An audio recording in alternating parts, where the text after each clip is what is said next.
Roseman with Congregation Beth Israel. We're so happy you're here to say our invocation. Thank you. Thank you.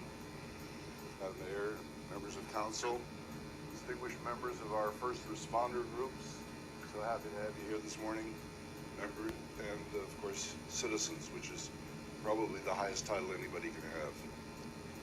There's a television ad for a car company that I won't name that concludes with the following sentence: "You are what you leave behind." Their laudable intention is to encourage visitors to our national parks to pick up and properly dispose of their trash.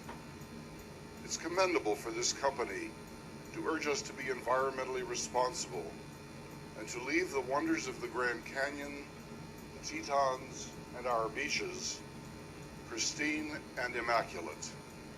How could anyone find fault with this? But let us try to apply this adage to the work of government. You are what you leave behind. I know that President Obama is very conscious of the legacy he will leave after his 8 years in office. What he will leave behind will inevitably be the record that historians will use to evaluate the importance and effectiveness of his 2 terms. Similarly, the present 2 houses of Congress will leave something behind, but it is likely to be more reminiscent of what John Maynard Keynes said about trickle-down economics. The horses are fed the finest oats, and you hope there is something left on the sidewalk for the sparrows. What the City Council leaves behind, both as individuals and as a collective whole, is equally subject to scrutiny and judgment.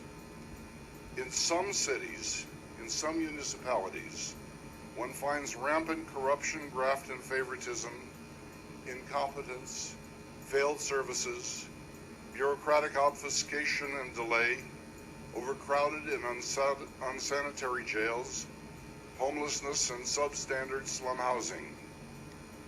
Even when conscientious and well-meaning officials simply tolerate the persistence of these conditions, any fair evaluation of municipal government might note a legacy of paralysis in the face of wrangling for political advantage and avoiding the assumption of active responsibility for remedying social ills.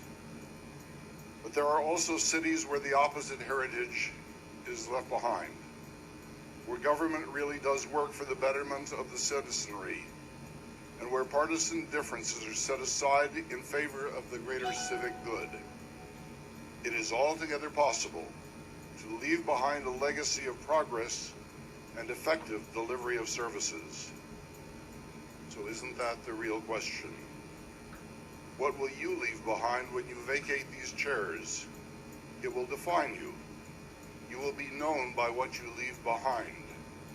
And every decision you make adds to that record. I won't conclude with the word Amen, because that word signifies finality, and your work is still in progress. So what will be the legacy that you leave behind? Thank you, Rabbi Roseman. If I can ask for